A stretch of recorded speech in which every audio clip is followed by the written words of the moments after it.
The quietude of your days, a meticulously woven tapestry, held a single, frayed thread, the ghost of a name, unspoken. Each dawn, the sun, a reluctant guest, painted the edges of your windows, stirring you not with urgency, but with the soft insistence of a world moving on without you. Your hands, once quick to draw conclusions from the smallest tremor, now found solace in the methodical peeling of an apple, the slow pour of amber liquid into a tumbler, the deliberate turning of a page. The city's distant murmur, a constant, dull roar, rarely breached the thick, soundproofed walls of your self-imposed exile. You had built the sanctuary brick by brick, not against the world, but against the specter of your own past, a fortress against the gnawing absence that had swallowed your sister whole years ago. Then, the insistent chime, a dissonant chord in your carefully composed symphony of solitude. It was not the familiar melody of the delivery service, nor the hesitant knock of a neighbor. This was a presence, heavy and unyielding, pressing against the very fabric of your peace. Through the reinforced peephole, a visage etched with a desperation so profound it seemed to pull at the air itself. The man was a silhouette of sharp angles and expensive fabric, framed by the late afternoon light that now streamed through your building's entryway. You knew him by reputation, a titan of innovation, and name synonymous with digital empires and unimaginable wealth, the tech CEO. Reluctance, a heavy cloak, settled upon your shoulders. You considered the silence, the turning away, the preservation of your meticulously guarded existence. But something in the man's posture, a brokenness that transcended his formidable public image, held your hand from retreating. The latch clicked, a sharp report in the sudden stillness. Gad Sterling, the tech CEO's voice was a gravelly whisper rough-hewn by grief, yet still carried the authority of command. My daughter, she's gone. You led him into the sparse living space, the air thick with unspoken history. He moved with a stiff grace, a man accustomed to controlling every environment, now utterly adrift. He sat on the edge of the simple wooden chair you offered, his hands clasped tightly, knuckles white. The story unspooled, a grim echo of a past you had fought so fiercely to bury. Her name is Elara, he began, his gaze fixed on some distant, invisible point. 22. Rut, ambitious. Disappeared 4 nights ago. No ransom note, no struggle. Just you watched his face, searching for the specific cadences of his sorrow, the precise contours of his despair. He spoke of a life meticulously documented, a schedule like clockwork.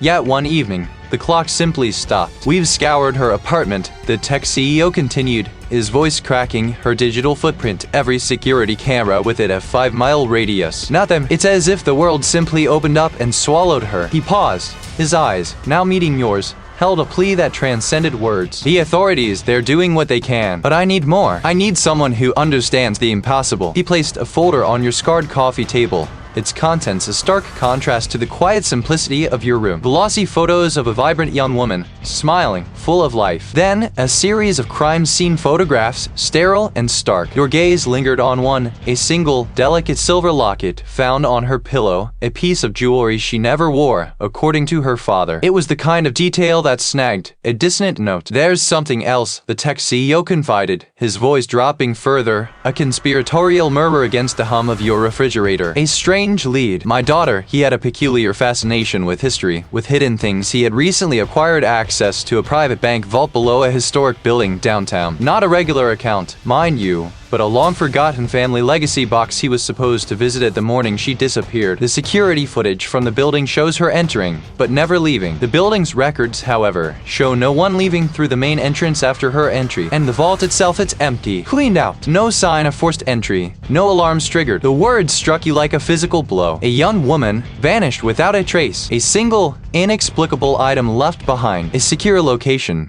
compromised with no apparent breach. The echoes were deafening. Your sister, too, had vanished from a place thought safe, leaving behind a single, baffling clue. The same meticulous, impossible disappearance. It wasn't just a resemblance. It was a mirror, reflecting the exact same horror. Why me? You asked, your voice rough, unused to such direct engagement. I'm not a detective anymore. The title tasted bitter, a reminder of your past failings. Because you understand what it's like to lose someone to an illusion, he replied, his gaze unwavering, cutting through your defenses. Because your sister case was never solved, and the details, each detail was a barb, hooking into the tender flesh of your old wounds. Your gaze drifted to the window, where the last sliver of daylight bled from the sky, leaving behind a bruised, indigo canvas. The tapestry of your piece, once so carefully woven, was unraveling at an alarming rate. The tech CEO's desperation, his raw, unvarnished grief, was a mirror to your own, a reflection of the agony you had carried for so long. You ran a hand over the rough stubble on your jaw, a silent ritual of contemplation. The fight had left you years ago, replaced by a weary resignation. But this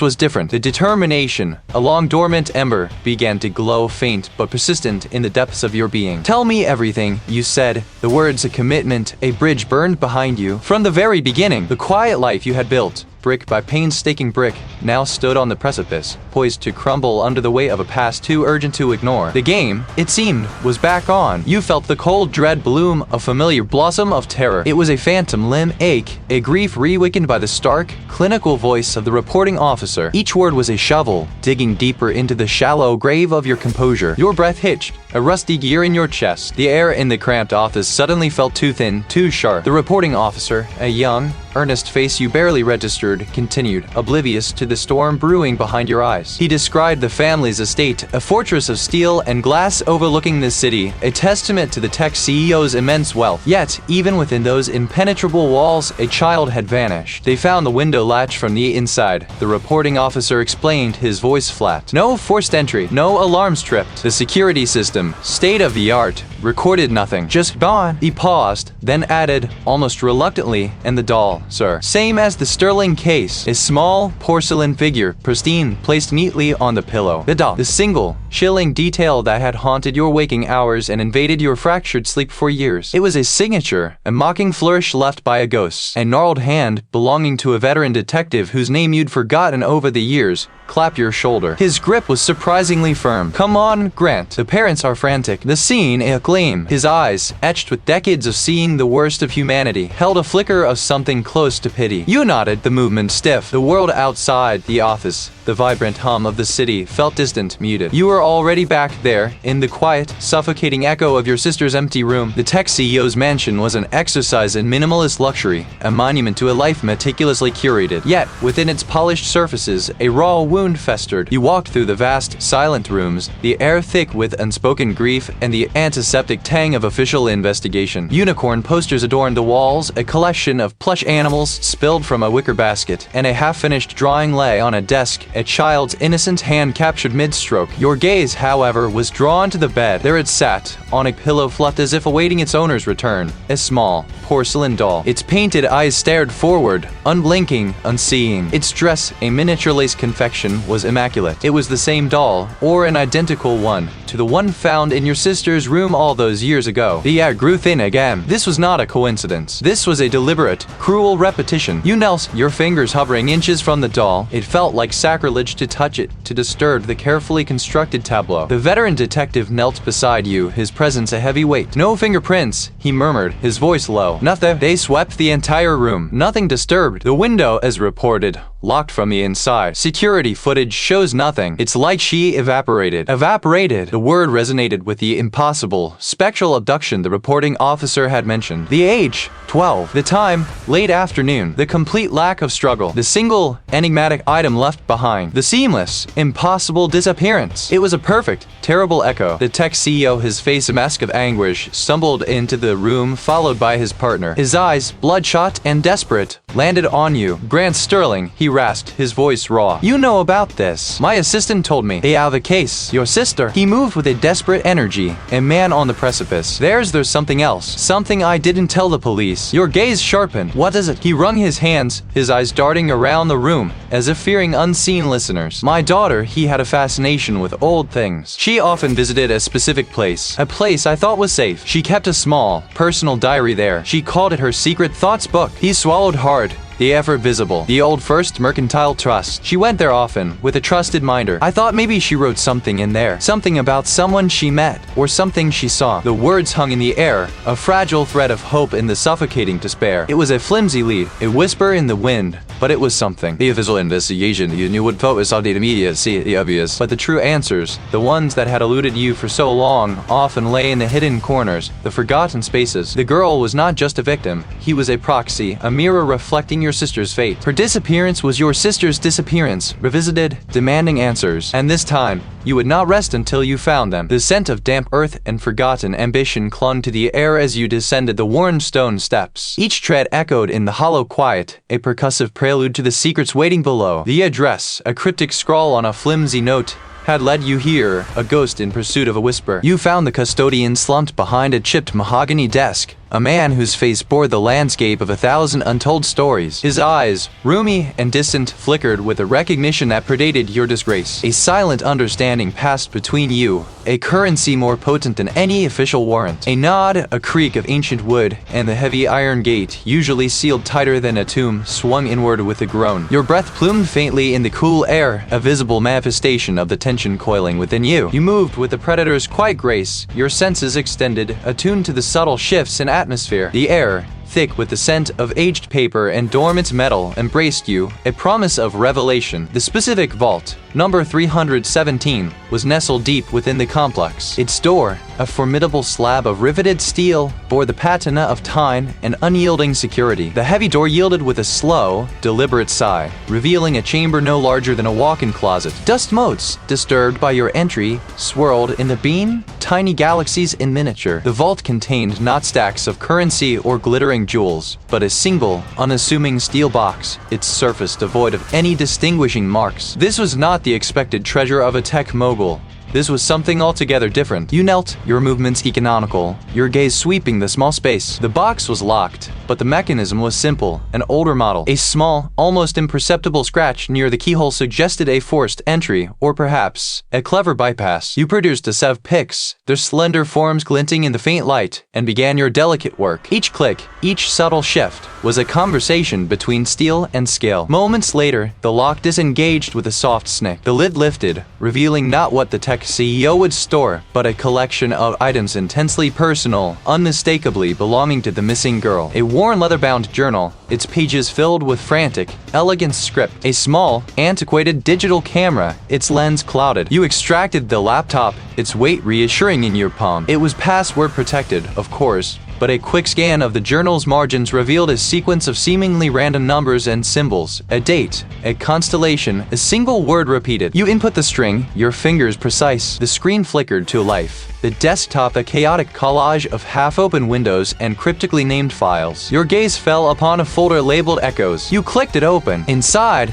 a labyrinth of encrypted documents, screenshots of online forums, and fragmented chat logs. The sheer volume of data suggested a prolonged, obsessive investigation. One recurring symbol, a stylized knot of intertwining lines, appeared repeatedly, emblazoned on forum avatars and embedded in file names. The missing girl had not been a victim of chance. He had been an active participant, a hunter. They discussed the Nexus, a term that appeared in her journal, described as a clandestine organization, its tendrils reaching into various sectors, manipulating information, orchestrating events. The girl's notes detailed her growing unease, her fear that he was too close to something vast and dangerous. One particular file, prominently marked urgent, contained a manifesto of sorts, not from the group, but compiled by the girl. It detailed the Nexus's modus operandi, leveraging data, exploiting vulnerabilities, and silencing dissent. The language was stark, the implications terrifying. You absorbed the information, each word a spike of icy clarity. The determination in you solidified,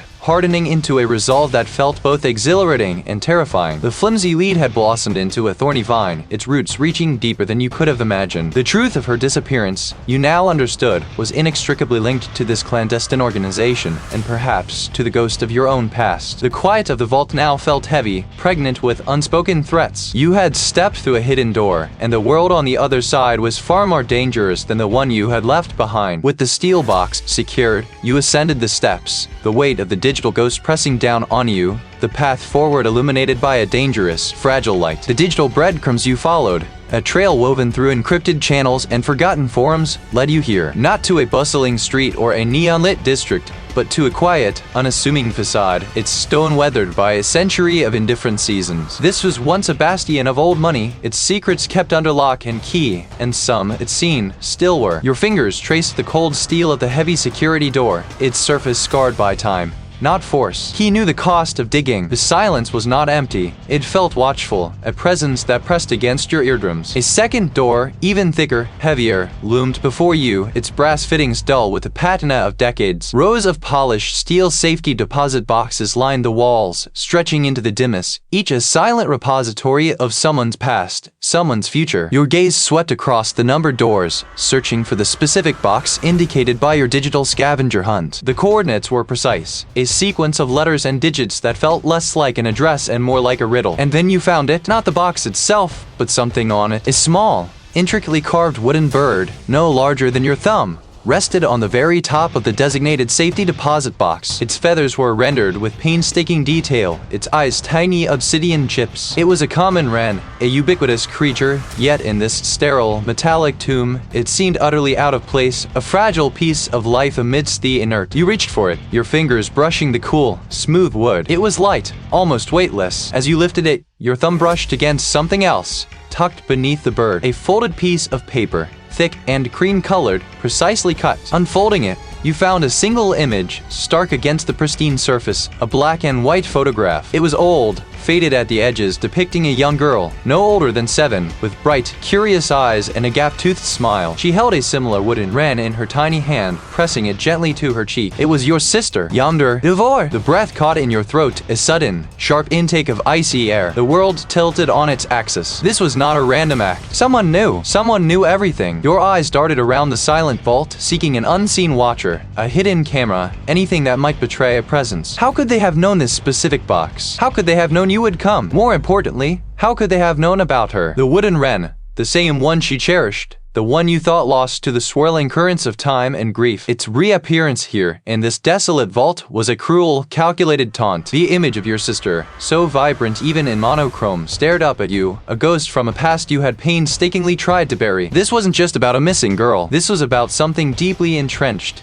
Something that reached into the most secure, forgotten corners. Something that had been waiting for you to unearth its secrets. The subtle threat wasn't a warning to stop. It was an affirmation. You were on the right track, and the forces you were up against were not only powerful, but intimately aware of your deepest wounds, your most guarded history. They were watching, and they were playing a game with stakes far higher than you had ever imagined. You had been looking for a missing girl. Now you were hunting ghosts, and the hunters, it seemed, had already found you. The game had just begun, and you were no longer merely a player. You were the target. This was once a bastion of old money, its secrets etched into the very granite, now softened by creeping ivy. A forgotten bell, tarnished bronze, hung beside a heavy oak door, its surface scarred by time and neglect. You pressed the cold metal, a faint chime echoing within the silence of the street. The door, surprisingly, yields with a low groan, revealing a dim antechamber. Thus motes dance in the solitary shaft of light that slices through a high, arched window. No grand lobby, no bustling tellers, only a narrow, winding staircase descending into the air. Each step you take on the cold, worn marble feels like a descent into a forgotten past, a deliberate severance from the world above. The air grows colder, heavier as you navigate the labyrinthine passages beneath the street. The soft hum of unseen machinery, a low thrum against the bedrock, vibrates through the soles of your shoes. Finally, a heavy steel door, its locking mechanism a brutal display of engineering, looms before you. He had always been a man of his word, a quiet anchor in a storm of deceit. You push the massive door, the hinges groaning in protest, revealing the vault's interior. The space is not vast, but cavernous in its intent. A cube of reinforced concrete and polished steel. Rows of safety deposit boxes, glinting dully under the sparse, utilitarian lights, line the walls like silent witnesses. In the center, beneath a single, unshielded bulb, stands the informant. His shoulders are hunched, his usually sharp eyes darting, not meeting yours. A knot tightens in your gut. They always know. His hand trembles as he reaches into his coat, not for the data chip you expected,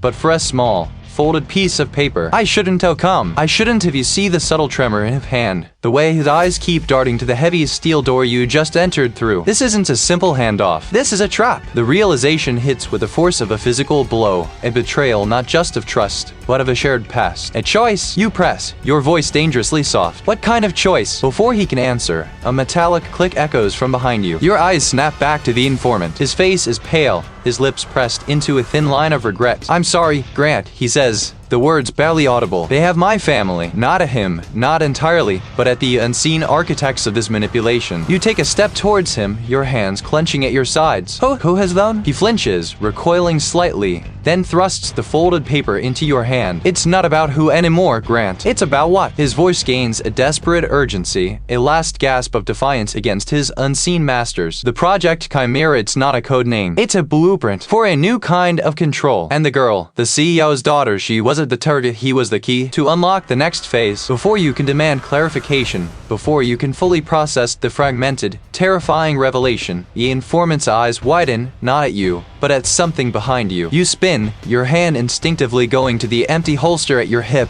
a ghost reflex from a life you'd left behind. Lean and quick moves into the limited light, their face obscured by the low angle of the bulb. The informant lets out a choked gasp, a sound abruptly cut short as the figure lunges, not at you, but at him. A sickening thought. You stare at the fallen informant, then at the figure now turning its attention to you. Your allies, your sources, your very understanding of this world are crumbling around you. This isn't just a kidnapping. The girl is a key. Project Chimera. The transfer. You are utterly alone, and the game has just become lethal. The word transfer still echoes in the cold air, a phantom sound, as the informant's eyes bloom with a fear not meant for you. Your head whips around, following the silent trajectory of their gaze. It moves with a predatory grace, a whisper of fabric against the ancient stone, closing the distance between itself and your informant with terrifying speed. No time for thought. Only raw, visceral instinct. You lunge, a desperate, clumsy tackle aimed at the encroaching figure, but it is a phantom's dance. The attacker, a silhouette etched against the faint glow of a distant security light, sidesteps your clumsy rush with effortless precision. A glint of polished steel,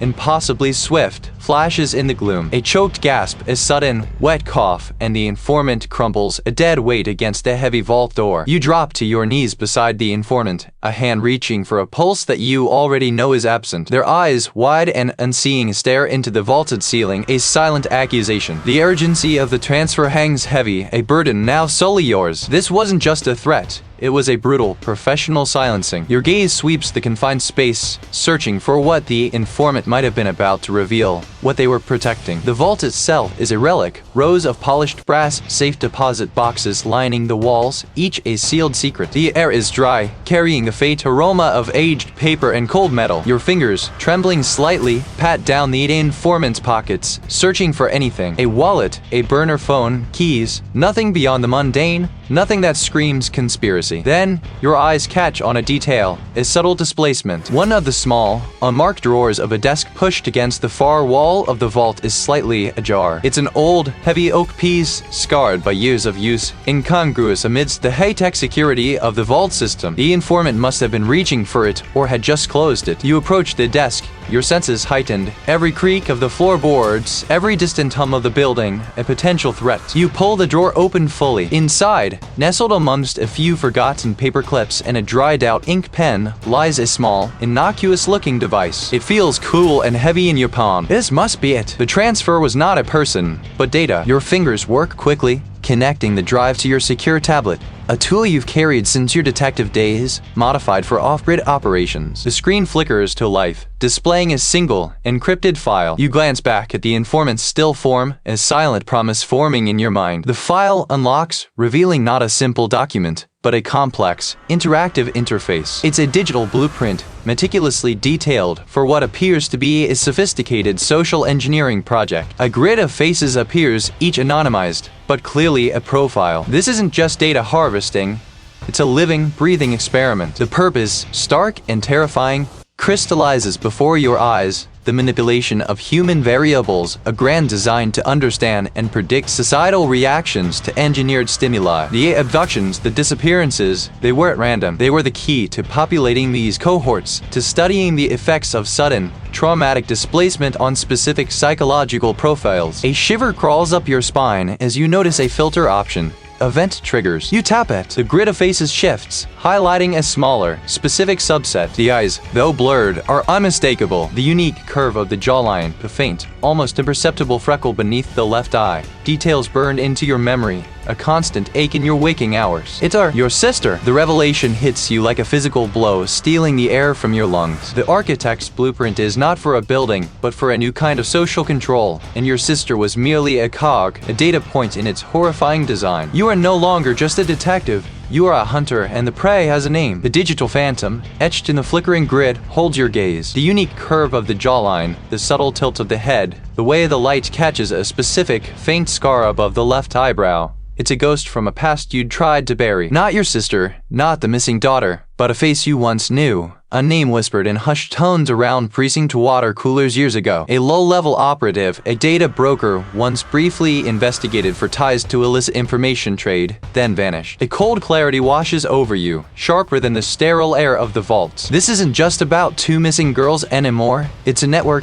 vast and insidious, using such figures as conduits. You commit the blurred contours to memory, every detail a burning imprint. The vault hums around you, a mechanical breath, but your focus is external, already tracing lines on an invisible map. You retrieve your bag, the weight of the device within a solid, reassuring anchor. Exiting the vault, the world above ground feels different, charged with a new urgency. The historic building's ornate lobby, usually a place of hushed reverence, now seems to hum with unseen currents, a prelude to the storm you're about to walk into. The next few hours are a blur of motion and hushed conversations. Your old burner phone, resurrected from a forgotten drawer, becomes a lifeline. A former street informant, now a legitimate or mostly legitimate proprietor of a late-night diner, offers a cryptic address for a price, a string of numbers and a coded phrase that points to a specific district. Another contact, a retired tech specialist who used to untangle digital knots for the city's elite, confirms the profile's identity, adding a crucial detail.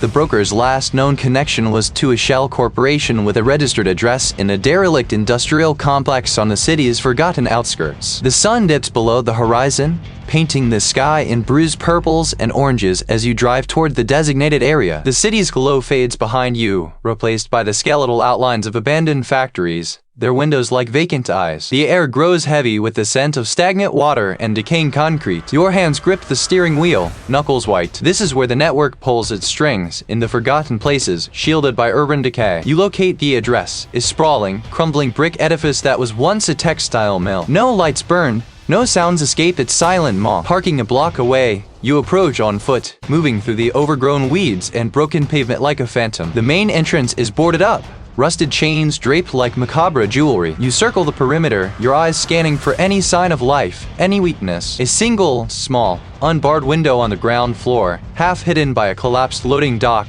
catches your attention. It's a risk, but the only visible path. With a practiced ease born of years spent in the field, you pry open the rotting frame. You slip inside, landing softly on a floor littered with dust and debris. The air is thick, stale, tasting of mildew and disuse. Your small tactical flashlight cuts a beam through the gloom, revealing vast, empty spaces where machinery once roared. You navigate through the labyrinthine interior, guided by instinct and the faint hum of unseen power. The broker's last known connection was to a server farm, a data hub. This place, despite its derelict appearance, feels alive with a low, electrical current. Deeper into the complex, beyond the cavernous manufacturing floors, you find it. A reinforced door, conspicuously new, set into an old brick wall. No rust, no decay, just a modern, digital keypad. Is the infiltration. You pull a small device from your pocket, a legacy from your past life. A gift from the tech specialist. It's designed to sniff out digital signatures to exploit vulnerabilities. You press it against the keypad. A series of rapid blinks. A low whine. Time stretches, taut and agonizing, but the only sound is your own ragged breath. Then, a soft click. You step inside, the door hissing shut behind you, sealing you within the belly of the beast. The corridor leads to a large, climate-controlled room. Rows upon rows of server racks stretch into the distance, their indicator lights blinking like a constellation of silent, digital stars. The hum of the machines is a low, constant thrum, a heartbeat of data. This is no ordinary server farm. The sheer scale, the advanced cooling systems, the layers of security, scream of something far more significant than a simple data broker's hideout. You move between the towering racks, your steps muffled by the anti-static flooring. Your eyes scan for anything out of place, anything that screams clue. You find it tucked away in a less trafficked corner, a single, older server unit, its casing slightly different, a small, faded label stuck to its side. It's an older model, almost an antique amidst the gleaming newer machines. Connecting your device to its port, you initiate a quick scan, a silent probe into its digital heart. The screen flickers, lines of code racing past, and then the reveal. Your breath catches. Not just a list of names, not just encrypted communications, but a meticulously organized database. Here, in this silent, humming mausoleum of data, the world tilts on its axis. This isn't just a conspiracy, it's a network that took her, that tracks others, that deactivates them. The tech CEO's daughter, the broker, all pieces in a horrifying, intricate mosaic. A sudden, sharp click from the far end of the room pierces the hum. A security camera, previously dormant, swivels slowly, its red indicator light blinking. You've been seen! Exposed. The silent hum of the servers now feels like a countdown. The game just became deadly. It isn't a lock disengaging, but a subtle shift, a whisper of a presence. The hum of the machines, a constant, low thrum, feels suddenly predatory. You turn, slowly, your breath held captive in your lungs. A figure stands silhouetted against the ambient glow from a row of blinking lights, framed by the towering stacks of data. Not a guard, not a brute, but someone composed. Their posture radiating an unsettling calm. The sharp cut of their tailored suit, the glint of a polished shoe, speak of authority, of a station far removed from the grimy mechanics of this digital mausoleum. There is none visible. You are trapped, but the thought doesn't breed panic. Only a sharper edge to your resolve. You have come too far. Your sister's face, the tech CEO's daughter's terrified eyes, the broker's sudden, silent end. They are a burning fuel in your gut. Admire or exploit. You counter, your voice a gravelly murmur against the hum. You took my sister. You're taking others. Your sister, he was not taken, he was integrated. A different paradigm, entirely. It twists the pain of loss into something grotesque. Transformation? You deactivate people. You erase them. We repurpose their potential. They correct. A faint, almost imperceptible smile touching their lips. The network is a tapestry, grant. Each thread, each individual, serves a purpose in its grand design. The tech CEO's daughter, for instance, a conduit. Her father's influence is access to specific infrastructure. Who is the leader of this organization? The smile widens fractionally. The visible face, the one you might encounter in the public sphere, is merely a figurehead. A necessary buffer. They are extensions of their will. The mastermind, then, you press your voice tight. Who are they? And where are the others? Where are you holding them? The high-ranking member chuckles, a dry, brittle sound that seems to vibrate off the reinforced concrete walls. You speak of holding. We speak of preparation. The final phase requires a specific environment, a place where the integration can be made permanent, irreversible. They pause, their eyes locking onto yours, a predatory glint within them. You seek the architect of the new world, Grant, a visionary, that tech CEO, the palliation of wealth investors. The location, for this ends now. The high-ranking member's expression remains unperturbed. Such Piatex. You are one man, Grant, and you are deep within our domain. They tilt their heads slightly, but you have proven resourceful. Perhaps a sliver of truth might yet serve our purpose. The mastermind is someone whose influence extends beyond the digital, into the very fabric of governance. Someone who understands that true control isn't about brute force, but about information. And the final location, Old Stone, New Purpose. Old Stone, New Purpose, beneath the earth, near the river. A place that resonates with power, with history. The pieces click, a horrifying mistake forming in your mind. It's a name you dismissed. Too prominent, too respected. The true power behind the veil. Just then, a faint whirring sound begins, growing louder. The high-ranking member's gaze flickers towards a small panel on the wall, a barely perceptible shift. Our security protocols are rather efficient, Grant. They detected your unauthorized entry moments after you breached the outer layers. My presence was merely a courtesy. The whirring intensifies, accompanied by a low rumble from the vault's door. You hear heavy footsteps approaching from the corridor beyond. This is your cue. Without a moment's hesitation, you lunge, not at the high-ranking member, but towards a narrow gap between two server racks, a space you'd noted earlier, barely wide enough for a human form. The member's calm expression falters for the first time, a flash of surprise. You hear their sharp command, stop him. You squeeze through the tight space, the cold metal scraping against your jacket. The hum of the servers, a deafening roar in your ears. The footsteps are closer now, heavy boots thudding against the concrete. You burst into a smaller, utilitarian corridor,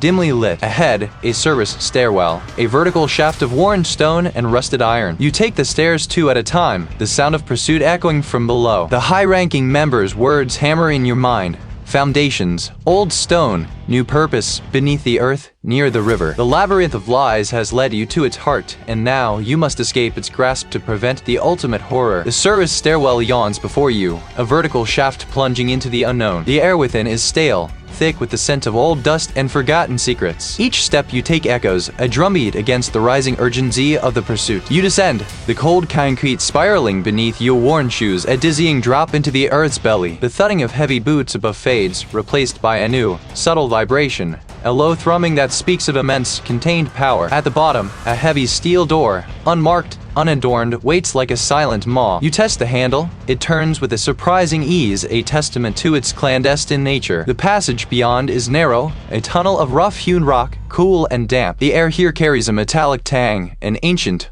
almost mineral scent. The thrumming grows louder, a constant pulse against the very stone. You move through the claustrophobic space, your hand brushing against cold, damp walls until the passage opens into a vast, cavernous chamber. The air hangs heavy, laden with the scent of ozone and the subtle, musty odor of old paper, of secrets kept too long. In the center of this grim sanctuary, a tableau unfolds. You see her, the missing girl, her face pale but her eyes defiant, bound to a heavy, ornate chair. Beside her, two other figures, their faces etched with a similar blend of fear and stubborn resilience, are similarly restrained. And then him. The director. His voice, when it comes, is soft, resonant, a serpent's hiss in a vast space. "So, you found your way, Grant Sterling," he intones, turning slowly. A cold dread, sharper than any blade, pierces through you, twisting your gut into a knot of icy despair. "Where is she?" Your voice is a raw rasp, barely a whisper in the cavernous space. "What have you done?" The director smiles, a thin, humorless curve of his lips. Always so direct, so uncomplicated. A quality your sister shared, in her own way unique individuals, Grant. Minds of exceptional clarity, bodies of rare resilience, spirits capable of enduring transformation. Your sister possessed a singular aptitude for pattern recognition, a mind that could untangle the most complex data streams with effortless grace. A true prodigy. He pauses, allowing the words to sink in, each one a fresh wound. The tech CEO's daughter, for instance, possesses an unparalleled understanding of quantum encryption, a talent we require for our secure transactions. The others, he nods toward the bound figures, each a master in their own clandestine art. We are building a new world, Grant, one where information is the ultimate currency, and those who can wield it, the true titans. Your sister, a prodigy, a tool. The words echo, distorting the memory of her laughter, her bright, innocent eyes. The locket glints, a beacon of shattered hope. "What did you do to her?" You demand, your voice gaining strength, a tremor of pure fury rippling beneath the surface. "She served her purpose." "Grant," the director replies, his tone devoid of remorse, as if discussing a broken instrument. "Her mind unlocked the initial pathways, the foundational algorithms for our data harvesting. But such brilliance, it comes with a fragility. She resisted, of course. Her spirit, though exceptional, was ultimately incompatible with our methods. Contributions are safely archived. Her data, her insights, they live on, a legacy in its own way." He turns back to you, his eyes glinting. "As for her physical form, it was disposed of, cleanly, efficiently. No trace. She is gone, truly gone." The answers you craved are delivered with a surgeon's precision, each word a scalpel cutting away the last vestiges of your denial. But with the grief comes a burning, incandescent rage. This man, this monstrous director, reduced your sister to a resource, discarded him like refuse. "You're a monster," you spit, the words laced with venom. "I am a visionary," he corrects, his gaze unwavering. "And you, Grant Sterling, are an inconvenience, an anomaly in a carefully constructed design." He presses a button on the console. A low, metallic groan reverberates through the vault. The immense priory vault doors begin to slide shut, slowly, inexorably, sealing you within this tomb of secrets. Now you will join them. Perhaps your own unique persistence can be two hulking figures. The enforcers emerge, their steps heavy, their intentions clear. The air crackles with impending violence. You are trapped, the missing girl and the others captive. The truth of your sister's fate a bitter pill. But the rage that burns within you is a fire, a desperate, defiant inferno. You will not be repurposed. You will not be contained. This vault, this tomb, will be his reckoning. The air, thick with the metallic tang of fear and something far older, shatters. You move, a blur of instinct and honed desperation, as the two hulking figures, the enforcers, surge forward. A glint of cold steel, a low grunt of effort, a wrenching blow to the first enforcer's knee, a sickening crack, and he crumples with a guttural roar. The second, quicker, swings a heavy pipe, a whistling arc meant to end you. He hits it with a clang that reverberates through the confined space, dropping the pipe, not to kill, but to incapacitate, a precise strike to the temple, and he slumps unconscious. Your body aches, a symphony of bruises already blooming beneath your skin, but grim satisfaction settles in your guts. You have bought time. You are alive. You turn your attention to the vault. The heavy door, now slightly ajar from the enforcer's impact, reveals a cavernous space, dimly lit by a single, bare bulb hanging from the vaulted ceiling. Beside her, two other figures, strangers, are similarly restrained, their faces pale, etched with exhaustion and fear. They are the others, the ones swept up in this grand design. Your gaze sweeps across the vault's interior. Rows of dusty safety deposit boxes line one wall, but the center of the room is dominated by a makeshift workstation, a folding table laden with specialized equipment, monitors displaying complex data streams, and files stacked neatly. A movement in the deepest shadow of the vault's far corner catches your eye. A figure steps forward, hands raised in a gesture of mock surrender. It is the CEO's chief of security, a man whose calm demeanor had always seemed a touch too practiced, whose eyes held a flicker of something calculating. But you are too late. The preparations are complete. You ignore his taunt, your eyes fixed on the missing girl. Release them, you command, your voice a low growl. He chuckles, a dry, rattling sound. Release them? My dear Grant. They are merely components, pieces in a much larger puzzle. The air thickens, heavy with the weight of years of unanswered questions. Perfect. A foundation. These others, he nods toward the bound figures, are the next phase, each with their own specific talents, their own valuable data. We don't kidnap for ransom, Grant. We acquire for innovation. Your mind reels. Innovation? What kind of innovation? A new form of resource, unlocking latent human potential. Data harvesting, pattern recognition,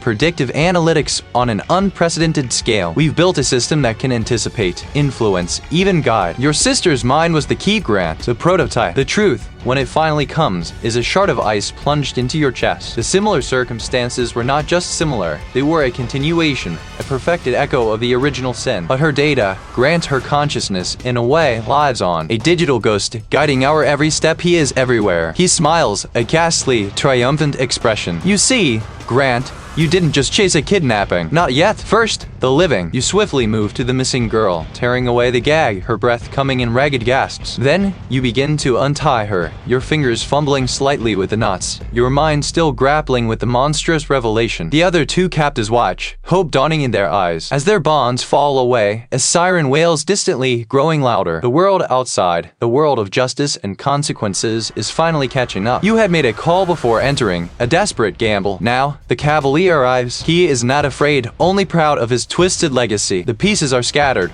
broken, but now, finally, you know what they are. And you know who shattered them. The rough rope falls away, a dead weight against your fingers, and the missing girl slumps, then catches herself. Her eyes, wide and luminous with the terror that has not yet receded, fix on yours. Her breath hitches, a raw sound in the stale air, but she nods, a tremor running through her small frame. You glance at the bound figure of the CEO, his face a mask of defeat, his carefully constructed world shattered around him like fragile glass. The pipe, still heavy in your hand, feels less like a weapon and more like an anchor, holding you to this grim reality. The vault, with its gleaming steel and reinforced concrete, feels less like a sanctuary and more like a tomb, a place where secrets are buried deep. Tell me everything. He swallows a dry, rasping sound. It was an initiative. He begins, his voice surprisingly weak, stripped of its usual power. A selective program. Recruitment, they called it, for certain talents. Unconventional methods to secure loyalty, to ensure future influence. He gestures vaguely toward the girl. Her father's connections, his genius, they wanted it. He was collateral, a different kind of recruitment. He was independent, unwilling to be molded. They saw her as a potential threat, a loose end. She stumbled onto the early stages, an offshoot of the program, before it was refined, before the leverage strategy. She saw too much, asked too many questions. The industrial is he sanctioned it. A clean sweep. The truth, long sought, is finally here, delivered by a broken man in the belly of a steel fortress. Your sister wasn't a random victim, not a tragic coincidence. He was a sacrifice, offered at the altar of ambition and control. A bitter taste fills your mouth. The years of gnawing uncertainty,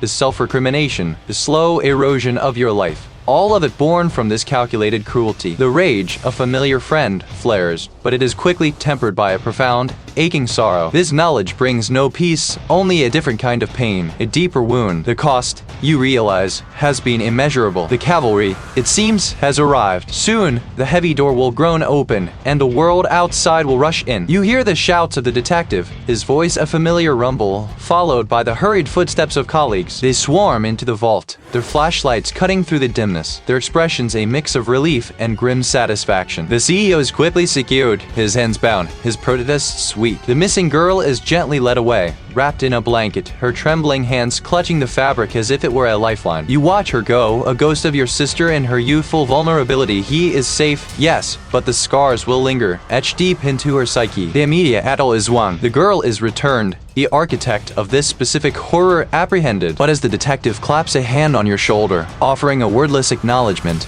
you feel no elation, only a profound weariness. The senator, their names, whispered in this cold vault, are not merely words. This conspiracy, this network of power and control, extends far beyond this room, far beyond the single kidnapping. It is a hydra, and you have merely severed one head. You step away from the flurry of activity, your gaze sweeping over the now empty space where the missing girl had been. The echoes of her fear, your sister's fate, reverberate within you. The peace you once craved, the quiet solace of ignorance, is no longer an option. This truth, hard-won and painful, has not brought closure in the way you once imagined. The war, you understand, is far from over. This victory, this small justice, is but a single skirmish in a much larger conflict. Your path, once obscured by grief and guilt, is now brutally clear. You will hunt them. You will expose them, not just for your sister, not just for the missing girl, but for every hidden victim. For every silent scream. You turn toward the vault's heavy door, now standing ajar, revealing the gray light of a new dawn filtering down the corridor. The air outside, though still cool, feels different, charged with a new purpose. You carry the weight of the past, the echoes of the truth, but also a newfound determination, a steel forged in the fires of loss and revelation. Your sister's memory, once a source of paralyzing pain,